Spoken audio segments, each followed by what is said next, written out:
빌립보서 3장 10절에서 16절까지 말씀입니다.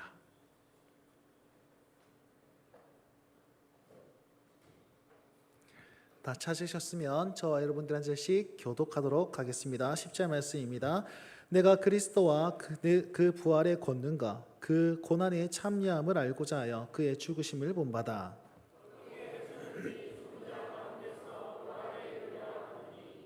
내가 이미 얻었다함도 아니요 온전히 이루었다함도 아니라 오직 내가 그리스도 예수께 잡힌 바 된 그것을 잡으려고 달려가노라.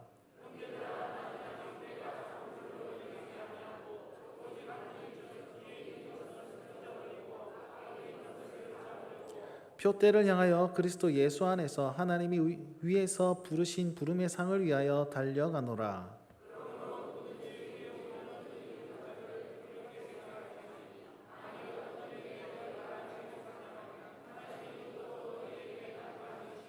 함께 읽겠습니다.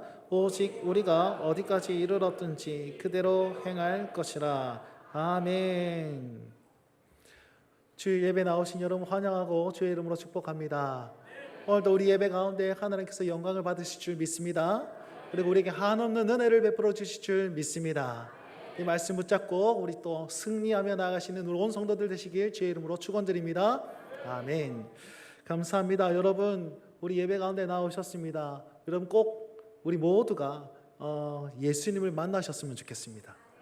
여러분 예수님 만나시길 원하십니까? 저는 더욱더 간절히 원하는 것은 예수님 만나는 여러분의 인생이 되시길 진짜 간절히 원합니다. 그럼 물어봅시다. 어떻게 하면 예수님을 만날 수 있습니까? 우리 이게 참 애매하고 좀 민망한 어떤 그런 용어 아니겠습니까? 예수님을 만납니다. 어떻게 만납니까? 예수님 여기 만나셔야 됩니다. 제가 주선을 해야 됩니까? 아니면 선물 사들고 만나야 됩니까? 약속 장소를 만나야 됩니까? 약속 시간을 정해서 만나야 됩니까? 여러분 예수님을 만난다는 것은요 한마디로 규정하기엔 좀 어렵습니다. 예수님을 만나는 방법은요 우리가 행할 수 있는 방법이 아니에요. 예수님께서 찾아와 주셔야지 우리는 만날 수가 있습니다. 그러면 우리가 해야 될 건 무엇입니까? 언제든지 주님 오시면 내가 마음을 열고 주님을 모실 수 있도록 우리가 준비하는 그런 준비가 필요하다는 것입니다. 여러분 예수님께서는요 이 예배 가운데 찾아와 주실 줄 믿으시기 바랍니다. 예배는 하나님께서 임재하시고 우리와 교제하시고 왕으로 통치하시는 현장이 바로 예배의 현장입니다.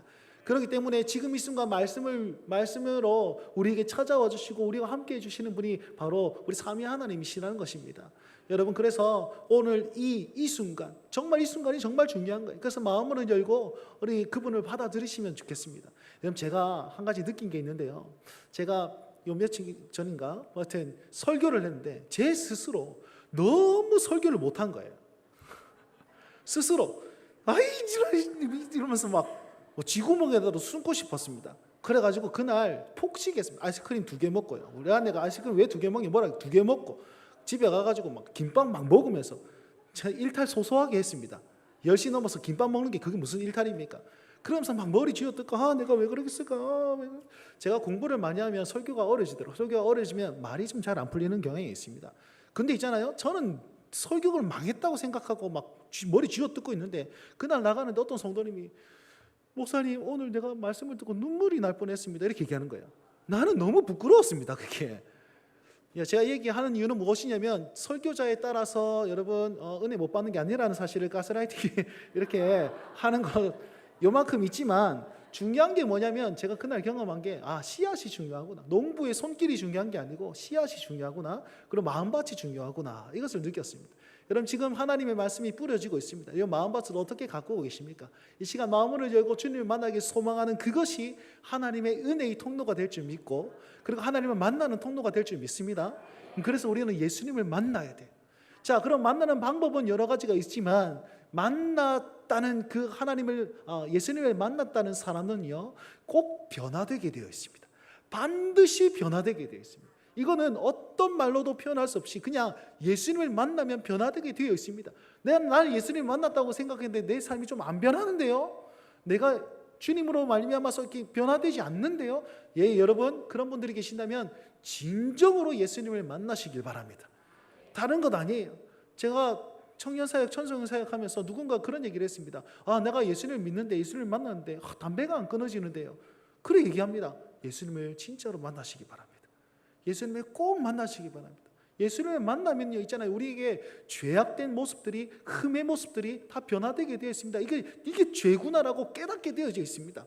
여러분, 그게 예수님을 진짜 만나는 것이지요. 그래서 우리는 더욱더 주님을 사모해야 되는 것입니다. 제가 예수님을 만났습니다. 중학교 2학년 때 예수님을 처음 만났습니다. 여러분, 중학생들도 예수님 만날 수 있습니다. 포기하시면 안 됩니다. 중학교 2학년 때 예수님을 만났는데 그 이후로 내가 어떤 마음이 드냐면, 내 죄가 보이기 시작하는데요, 큰 죄가 아니었어요. 그냥 여러분, 중학교 2학년의 표정은 그냥 일반적인 표정이 이 표정입니다. 죄들이 뭐가 기쁘겠습니까? 뭐가 즐겁겠습니까? 이미 그냥 표정이 그냥 씁쓸한 표정이에요. 근데 어느 순간 거울을 봤는데 내 모습이 그런 거예요. 내가 예수님 만나고 나서 그 모습이 너무나도 싫어가지고 이제 거울 보고 웃는 연습을 열심히 했어요. 웃는 연습을 열심히 했습니다. 눈웃음 치는 연습. 그래서 눈가에 주름이 지금 짜글짜글합니다. 그리고 두 번째가 뭐냐면, 제가 너무 욕을 많이 하고 다녔더라고요. 입을 너무 험하게 쓰더라고요. 그게 너무 부끄러웠습니다. 여러분, 중학교 2학년 그 남학생이 이런 것들을 경험한다는 기적 중에 기적이거든요. 그러니까 내 죄가 보이기 시작하고 그 죄로 말미암아 하나님을 또 찾게 되더라고요. 그래서 열심히 하나님 찾아서, 하나님 나는 죄인입니다, 불쌍히 여겨주십시오 그러면서 하나님을 더욱더 기대하게 되고, 하나님을 기대하다 보니까 온갖 집회들을 막 쫓아다니기 시작했어요. 제가 중학교 2학년 3학년 때는 여기 인터넷도 없고 아무것도 없었습니다. 핸드폰이 어디 있습니까? 그런 게 없었어요. 그냥 찬양팀 집회 이런 거는 그냥 와서 봐야 되는 거예요. 인터넷으로 찾아볼 수가 없었습니다.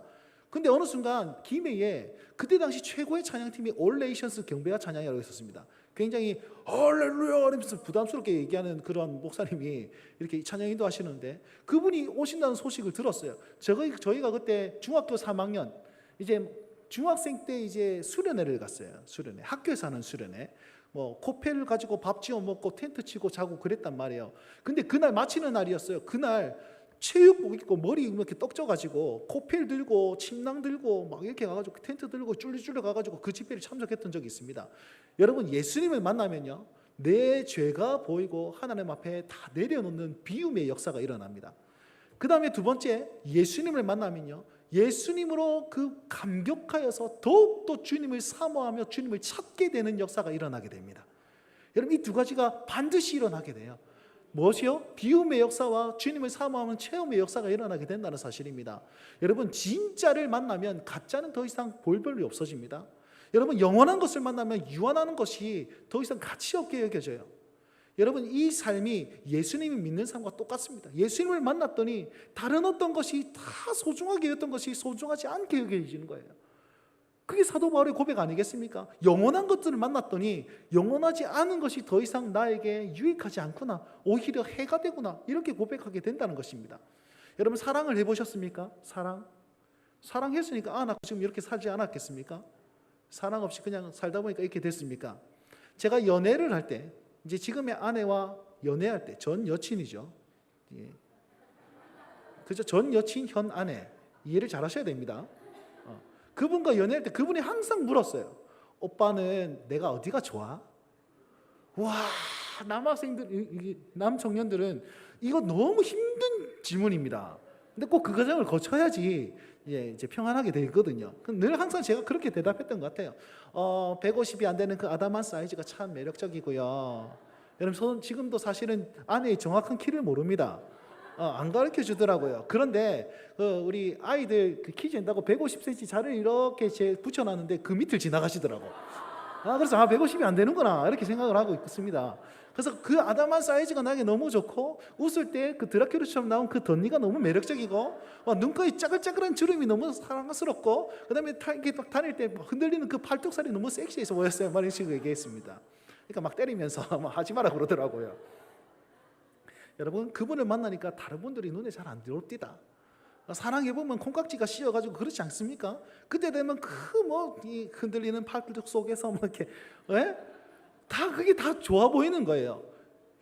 여러분, 지금도 그런 때가 있지 않았겠습니까? 그러면서 아이고 내가 왜 그랬을까, 내가 미쳤지 이렇게 고백할지 모르겠는데, 여러분, 한 사람을 만나면 그 사람이 너무 좋으면 다른 사람 눈에 안 보게 돼 있어요. 더 키 큰 사람, 더 날씬한 사람, 더 이쁜 사람 더 많겠죠. 근데 그 사람이 아니고 저 사람이 내 눈에 보였다는 것이죠. 그리고 여러분, 지금 우리 셋째 딸내미가, 주희가 이유식을 먹는데 소고기가 안 들어간 이유식은 잘 안 먹어요. 이기만 이러면서 소고기 밥만 먹는 거예요. 어쩌겠습니까? 맛을 봤는데, 고기 맛을 봤는데 다른 것으로 채워지겠습니까? 여러분, 예수 믿는 게 이런 거예요. 예수님으로 채워졌는데, 예수님으로 만났는데 다른 어떤 것이 채워지겠습니까? 만족이 안 되는 거예요. 뭐요? 예수님으로만 만족이 되는 인생. 예수님을 만나면 그런 인생이 나타나게 되는 거예요. 그래, 예수님을 만났는데 이것이 너무 더러워 보이는 거야. 그러니까 회개하게 되고, 예수님을 만났는데 이 사랑이 너무 감격스럽고 이 은혜가 너무 감동적인 거예요. 그러니까 더욱더 주님을 찾게 되는 거죠. 그래서 있잖아요, 예수님을 만나면 우리의 가치가 변하는 거예요. 예전에는 나를 위해서 살았어요. 내 중심적으로 살았어요. 내가 원하는 것, 내가 좋아하는 것, 내가 기뻐하는 것, 그것으로 나를 채우고 살았습니다. 그걸 위안 삼아 살았습니다. 어느 순간 예수님을 만났는데 이것이 나에게 만족감을 주지 못하더라. 그러면서 이것을 내어버리고 비워버리고 주님을 더욱더 찾게 되는 역사가 일어나게 되죠. 여러분, 주님을 찾으면 어떤 현상이 일어나냐면, 예전에는 정말 다른 것, 내게 즐기는 것, 맛있는 것, 먹는 것, 영화 보는 것, 여러 가지가 좋았습니다. 그런데 하나님 말씀 듣는 게 그렇게 좋아질 때가 있을 거예요. 다른 데는 저녁이 유흥가 가가지고 흔들어 제끼고 노는 것이, 그것이 너무 좋은 것 같았는데, 이제는 교회가 너무 좋은 거야. 이거 경험해봤으면 좋겠는데, 이해 못하는 눈빛으로 널 쳐다보시면 다 당황스럽습니다.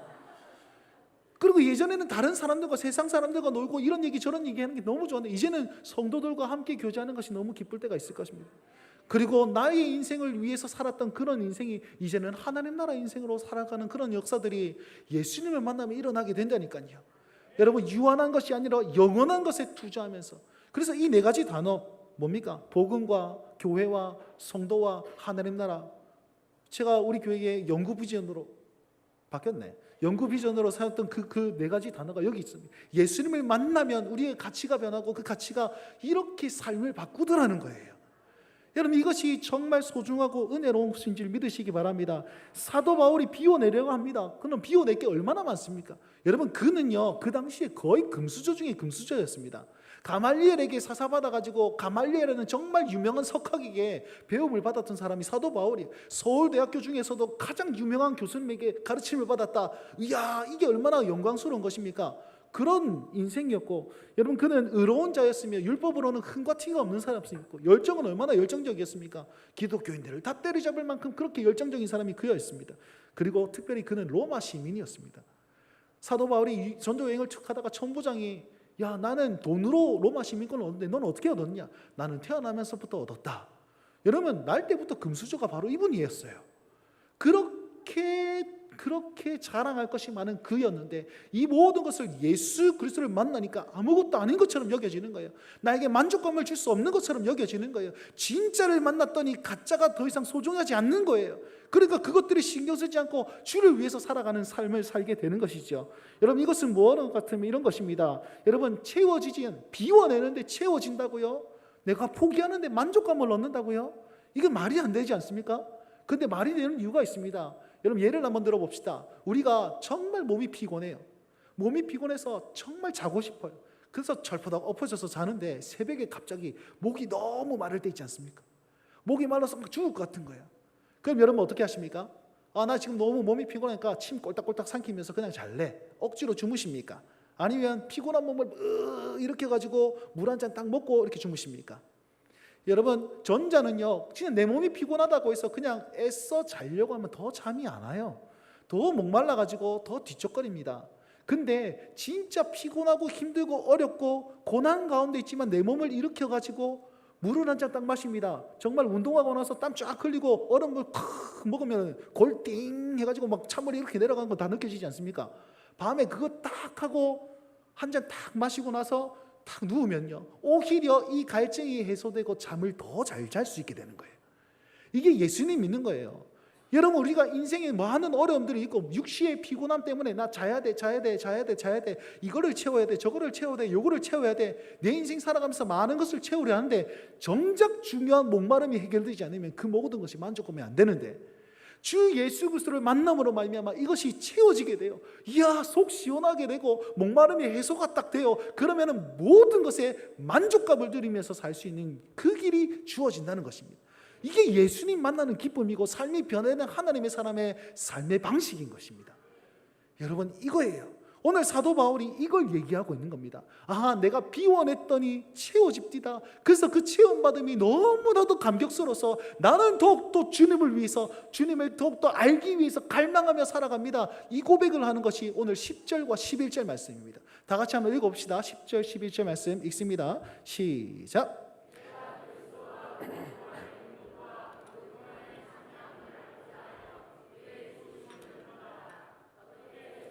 죽은 자 가운데서 부활에 이르려 하노니. 아멘. 자, 여기서 죽음을 얘기하죠. 죽음을 얘기하는 비워내는 것입니다.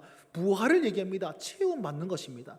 그러니까 다른 모든 것을 다 해로 여기고 내가 주님을 알고자 10절 말씀에 주님을 알고자, 예수님이 뭐 좋아하시는지, 키는 몇 cm인지, 살은 얼마인지 뭐 그런 거 알고자 하는 거 아니에요. 그분을 만나고자, 그분과 교제하고자, 그분과 동행하고자 내가 죽음에 내려갑니다. 죽음 가운데 함께 날아가려 합니다. 그런데 그냥 죽으러 가는 것이 아니고 주님께서 부활을 확정하시고 부활이 있으심을 내가 확신하기에 내가 그렇게 살아갑니다. 이 고백을 하는 거잖아요. 그러니까 죽음 가운데 내려가는 이유는 뭡니까? 주님이 더 소중하기 때문에. 그런데 그냥 비워내기만 합니까? 아니요. 체험받을 것을 확신하면서 나아가는 바울의 모습이 여기서 나타나는 겁니다. 여러분, 우리의 모습이 이래야 되는 거예요.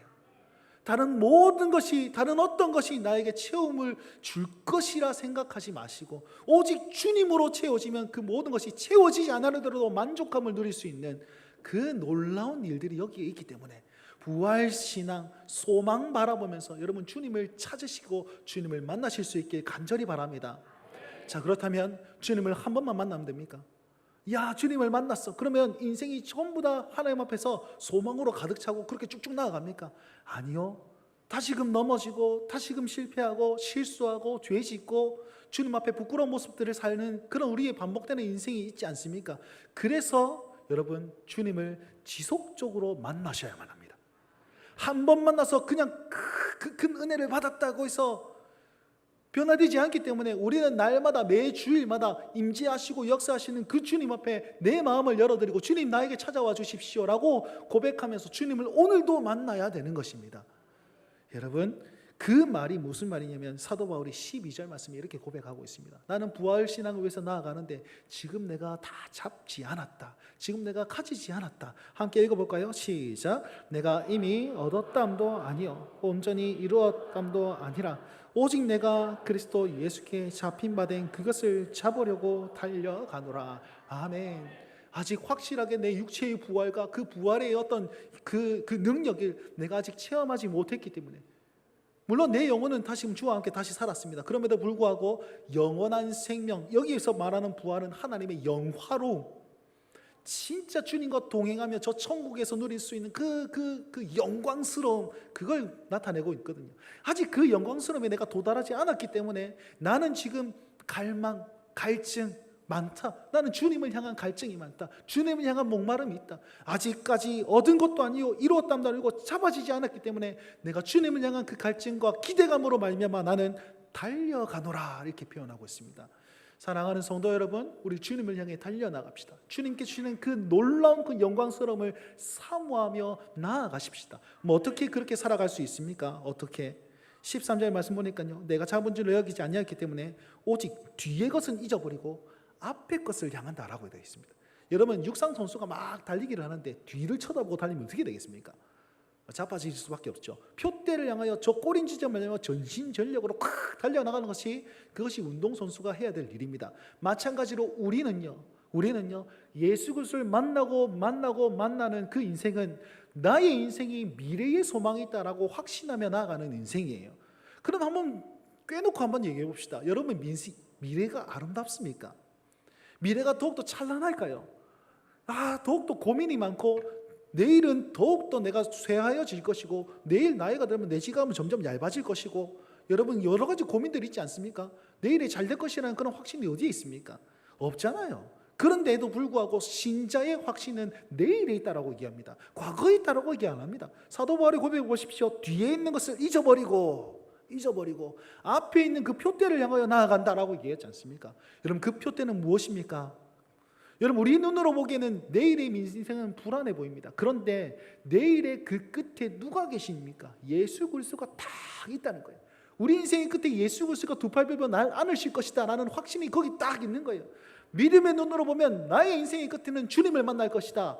그러니까 소망이 아니고 무엇이겠습니까? 내일의 우리의 삶은 좀 불안해 보일지 모릅니다. 그럼에도 불구하고 그 끝에 반드시 계신 것은 예수님이십니다. 그 소망을 바라보라는 거예요. 거기에 표대를 딱 두고 거기에 목적을 딱 두라는 거예요. 내 통장에 목적을 두면 이게 불안투성이에요. 그런데 예수 그리스도의 목적을 딱 두면 그 인생이 하나님 앞에서 소망으로, 희망으로, 영광으로 나아갈 수 있는 길이 주어진다는 것입니다. 사랑하는 성도 여러분, 우리는 뒤를 바라보는 사람이 아닙니다. 우리는요 이렇게 얘기하죠. 내가 옛날에는 잘 나갔어. 옛날에는 열심히 했어. 옛날에는 하나님 앞에서 최선을 다했어. 그럼 지금은요? 여러분 과거의 것을 계속 강조하고 가다가 지금을 놓치는 그런 일들이 일어나지 않길 바랍니다. 지금 있잖아요. 여러분 우리 신앙은 어떻게 살아가느냐? 과거에 있었어요. 과거에 내 모든 인생을 돌아보니까 야 주님께서 함께 하셨구나. 주님께서 나를 이곳까지 역사하셨구나. 에베네셀의 하나님을 확실하게 경험합니다. 그러면 그 하나님을 오늘에 적용을 하셔야 돼요. 여기까지 인도하신 주님께서 오늘 나와 함께 하십니다. 그리고 앞서 말씀드린 대로 내 인생의 끝에 예수님이 계시니까 그 예수님이 계신 그분께서 지금도 나와 함께 하십니다. 미래의 하나님을 지금 여기 딱 갖다 와서 오늘에 적용하시는 거예요. 그리고 우리 시선은 어디요? 표대를 향해서 나아가는 겁니다. 여러분 그렇게 사는 것이 오늘 주님과 함께 동행하며 사는 인생이 우리의 인생이 되어야 되는 거예요. 여러분 과거를 너무 찬란하게 생각하지 마십시오. 우리는요 과거를 찬란하게 왜곡시키면서 생각하는 그런 나쁜 습관을 가지고 있습니다. 내가 말씀드렸잖아요. 여러분 공부 잘하셨습니까? 못하셨습니까? 그러면 못했다는 사람 아무도 없어요. 다 잘했다 하지. 아니면은 이것보단 잘했다 이렇게 얘기할 거예요. 니보단 낫다 이렇게 얘기할 거예요. 여러분 과거의 신앙생활 진짜 열심히 잘하셨습니까?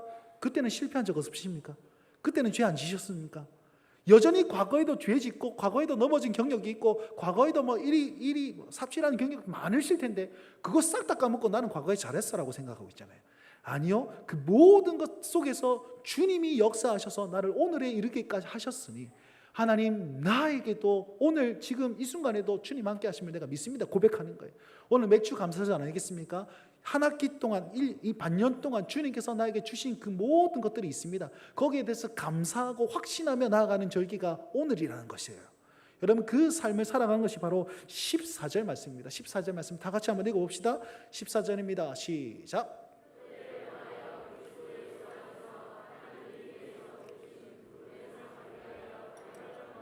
아멘. 자, 표대를 향하여 미래에 있는 것이죠. 부르신 부름의 상은 미래에 있는 것입니다. 미래에 있는 것을 오늘 현재에 딱 적용하고 있는 거예요.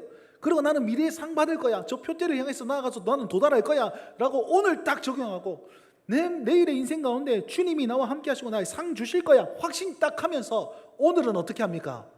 부르심을 확신하며 달려가노라. 부르심을 확신하며 달려가느라. 오늘 나에게 생명이 있는 이유는 주님께서 부르셨기 때문이고, 그리고 오늘 나에게 손과 발에 힘이 있는 이유는 열심히 달려가라고 나를 이곳에 세워주셨으니 나는 주님 확신하고 내가 오늘을 살아갑니다. 사도 바울의 고백인 거예요.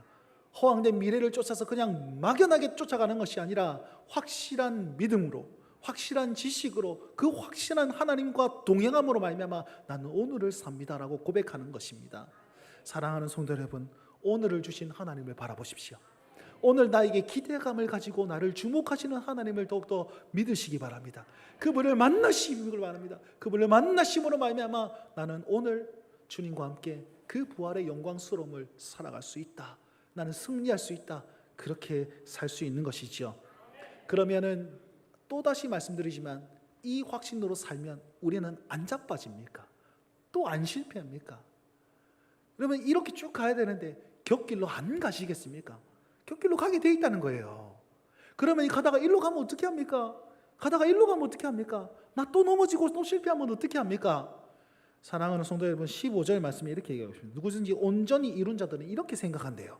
자, 온전히 이룬 자들, 주님과 함께 동행하면서 그 확신으로 나아가는 자들은 이렇게 생각한답니다. 한번 읽어봅시다. 시작. 그러므로 만일 어떤 일에 너희가 달리 생각하면 하나님이 이것도 너희에게 나타내시리라. 아멘. 온전히 이룬 사람들은 이런 마음을 가지고 이런 믿음을 가지고 걸어 나아갑니다. 내가 만약에 달리 생각하면, 다른 말로 하면 내가 곁길로 나아가면, 내가 이렇게 나아가면, 내가 한번 또 실패하면, 내가 또 넘어지면, 이런 얘기들을 하는 거죠. 내가 또 실수하면, 주님 앞에 부끄러운 모습이 있으면 어떻게 생각한다고요? 하나님이 이것도 너희에게 나타내시리라. 무슨 말입니까? 그 현장 가운데, 넘어진 현장 가운데서도 하나님의 뜻이 이루어진다는, 내가 실패하는 현장 가운데서, 낭망하는 현장 가운데서, 고난 가운데서도 주님께서 그곳에서 하나님의 뜻이 있을 것이다, 이렇게 생각하고 간다는 거예요. 그러면서 내가 잘못된 길로 가면 나에게 회초리를 드시거나 아니면 나를 위로하시거나 뭐 어떤 방법으로 통해서 나를 다시 한번 주님 온전한 길로 이렇게 돌이키심을 확신하면서 나가는 인생. 내가 달리 생각할지라도 그곳에는 하나님의 뜻이 있고 하나님의 놀라운 계획이 있고 하나님의 그 놀라운 계획의 끝에는 예수 그리스도가 있음을 내가 의심하지 않는 인생, 그 길로 나아갈 것이다, 이렇게 얘기하고 있는 것이죠. 그럼 우리는 언제까지 가야 됩니까? 내 인생이 이만큼이네. 하나님 요만까지 왔습니까? 요까지 왔습니까? 하나님 너무 힘이 든데요? 요까지 왔습니까? 내 지금 나이가 많이 들어가지고 내 손과 발에 힘이 없는데요. 내가 좀 할 수 있는 그런 여력이 안 되는데요. 여러 가지 말을 할 수 있을 건 아니겠습니까? 그 사람들에게 또한 이렇게 얘기합니다. 16절 말씀 보십시오. 오직 우리가 어디까지 이르렀든지 그대로 행할 것이라. 우리 인생에 이만큼 이르렀습니까? 여전히 과거에 내가 이만큼 했으면 됐지가 아니고 내가 열심히 했으면 됐지만 아니고 내일의 것을 바라보면서 여전히 행할 수 있는 믿음. 여기 곳에 연로하신 분들이 많으실 겁니다. 정말 감사합니다. 여러분들의 그 신앙으로 말미암아서 지금 우리 교회가 든든히 세워져 있고 여러분들의 그 기도로 말미암아서 다음 세대가 자라고 있음을 확신합니다. 감사합니다. 그럼에도 불구하고 지금 이 순간 내가 연로하여서 진짜 힘듦에도 불구하고 나에게 생명 주신 이유가 있음을 기억하면서 여러분 그대로 행해 주십시오. 그러할 때에 내가 어느 선에 왔든지 간에 하나님이 지금도 나와 함께 하심을 믿고 그 내일의 인생을 하나님 앞에 감사하며 감격하며 살 수 있는 힘이 생긴다는 것입니다. 사랑하는 성도 여러분, 말씀을 요약하자면 이렇습니다. 내가 하나님을 만났습니다. 그러니까 나의 어떤 내게 유익하던 것을 다 해로 여기면 다 내려놓고 나는 이제 주님을 쫓아 나아갑니다. 근데 그 나아가는 그 걸음마다 내가 가진 것이 없지만 부활의 소망 확신하면서 과거에 있었던 그 하나님께서 나에게 역사하신다는 사실을 오늘 또한 역사하신다는 믿고 또 내일의 상 주심을 믿고 오늘을 최선을 다해 살아갑니다. 곁길로 가더라도 주님께서 그곳에 함께 하시면서 나와 늘 동행하심을 믿습니다. 어느 순간 나가더라도 내가 연로하고 힘겨운 그 와중에 있을지라도 내 세월이 많이 지나실지라도 주님 지금 나에게 기대감을 가지고 있음을 믿습니다. 그러면서 한 걸음 한 걸음 달려나가는 인생이 우리가 해야 되는 인생이고 그 인생 살 때에 주님께서 부활의 영광, 주님께서 그 영화로움을 예비하시고 우리에게 맛보아 알게 해주실 줄 믿으시기 바랍니다. 사랑하는 성도 여러분, 오늘은 맥주 감사절입니다. 여러분, 맥주 감사절이 무엇이냐면 보리를 추수하면서 하나님께 감사하는 감사절기입니다. 맥주절이라고 하는데요, 다른 말로 맥주절, 초실절, 오순절, 칠칠절 다 똑같은 말입니다. 그러면서 맥주절 처음 익은 열매, 처음 얻은 수확을 드리는 거예요. 추수감사절은 마지막 수확을 드리는 겁니다. 처음부터 끝까지 주님 다 함께 하시고 먹이시고 입히시는 신앙의 고백이라는 것이죠. 그리고 더욱더 나아가서 의미상으로, 신학적인 의미로는 초실절이라고 하는 것은 첫 열매를 드립니다라는 뜻입니다. 우리의 첫 열매가 되신 분이 누구시냐면 예수 그리스도십니다. 예수 그리스도가 뭐라고 얘기하면 나는 부활의 첫 열매다, 이렇게 표현하고 있어요. 그분께서 죽으시고 부활하심으로 첫 열매가 되셨습니다. 그리고 이후에는 예수님을 닮은 부활 신앙을 가진 주의 백성들이 쫙 이렇게 첫 열매가 있으면 그 다음에 계속된 열매가 있을 것 아닙니까? 그러니까 오순절, 맥주절과 동일한 절기가 오순절이라고 했습니다. 오순절 어떤 일이 나옵니까? 성령님께서 임하시고 많은 주의 백성들이 흘러가가지고 열매 맺는 역사가 일어나는 것이죠. 다른 말로 하면 첫 열매이신 예수 그리스도께서 들어지셨더니 오순절, 그 초실절을 들어졌더니 오순절에 많은 열매들이 맺혀지는 것을 보게 되어졌다라는 것을 의미가 바로 맥주 감사절의 의미라는 것입니다. 그래서요, 여러분, 우리는 우리의 살아가는 인생이 힘들고 어렵지만 우리는 아무도 가보지 않은 길을 가는 길이 아닙니다. 누가 먼저 가셨습니까? 우리의 첫 열매가 되신 예수님께서 먼저 가신 그 길이에요. 먼저 죽음을 경험하셨고 부활을 경험하시면서 그 영광스러움에 계신 그 길을 우리가 뒤따라가는 것입니다. 그러니까 얼마나 확신이 생깁니까? 아무도 가보지 않은 길은 두려움이 투성일 텐데 주님께서 먼저 가신 길을 우리가 그 다음 열매로서 따라 나아갑니다라고 고백하며 나아가는 인생이 채워지지 않는 인생이 아니라는 것이죠. 그러니까 주님께서 가신 그 길에 우리를 계속적으로 초대하고 계신다는 사실입니다. 그래서 성도 여러분, 성도의 인생의 마지막은 새드 엔딩이 아닙니다. 늘 해피 엔딩입니다. 왜요? 부활하신 주님께서 그곳에서 날 맞이하시기 때문이시죠. 우리는 그 해피 엔딩을 바라보면서 오늘을 경주하며 그 표대를 향하면서 오늘을 달려나갈 수 있고, 그리고 그 달려나가는 그 여정 속에 주님을 만나고 주님께서 채워주시는 그 은혜와 승리와 감격으로 무장하면서 행복한 그런 신앙생활 하실 수 있는 우리 온 성도들 되시길 주의 이름으로 축원드립니다.